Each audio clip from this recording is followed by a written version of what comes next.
திமுக தோல்வியை சந்திக்கணுங்கிறது தான் எங்களுடைய நோக்கம். அதே நேரத்துல தாவேகா வெற்றி பெறணுங்கிறது எங்களுடைய நோக்கம் இல்லைங்கிறத முதல்ல நான் தெளிவுபடுத்துறேன்.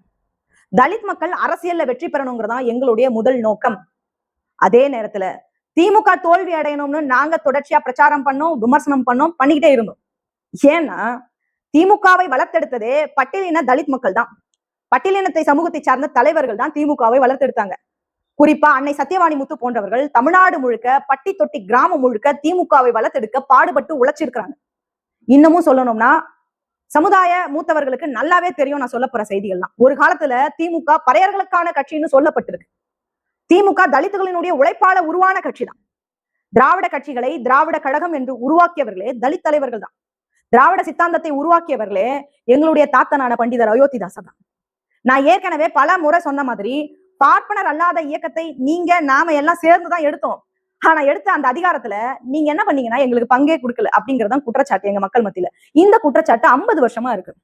திமுகவின் தலைவராக இருக்கக்கூடிய திரு ஸ்டாலின் அவர்களும் முக்கிய தலைவர்களும் திமுகவினுடைய தோல்விக்கு என்ன காரணம்னு ஒரு குழு போட்டு பலகட்ட விசாரணை நடத்தி ஒரு அறிக்கையெல்லாம் கொடுத்திருக்கிறாங்க. எங்களை பொறுத்த வரைக்கும் அந்த அறிக்கை ஒரு மேம்போக்கான பிரச்சனைகளை தான் அடையாளப்படுத்தி இருக்கிறதா நான் பாக்குறேன். உண்மையில அடிப்படையான ஒரு விஷயம்னு ஒண்ணு இருக்குல்ல, நாங்க அதை தான் பாக்குறோம். பல பேர் சொல்றாங்க திமுக சட்ட ஒழுங்கை சரியா பாதுகாக்கல, ஊழல் செய்துட்டாங்க, இடைநிலை ஜாதிகளின் கட்சியா திமுக மாறிடுச்சு.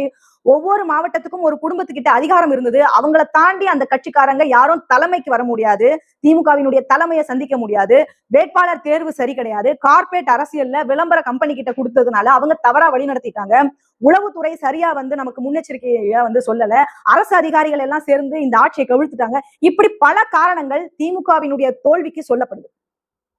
இந்த காரணங்களை திமுக எப்படி எடுத்துக்கிறாங்கன்னு எனக்கு தெரியாது. ஆனா நாங்க பேசின விஷயத்தை தான் திரு விஜய் தன்னுடைய கட்சிக்குள்ள இருந்து அந்த வேலையை செய்திருக்கிறதா நான் பாக்குறேன். திமுக உங்களுடைய தோல்விக்கான காரணத்தை இன்னைக்கு நீங்க தேடிக்கிட்டு இருக்கீங்க. திமுகவின் தோல்விக்கு அடிப்படையான காரணம் என்ன தெரியுமா? இது இன்னைக்கு நேத்து பிரச்சனை கிடையாது. திரும்பவும் சொல்றேன், இது 50 வருஷத்து பிரச்சனை.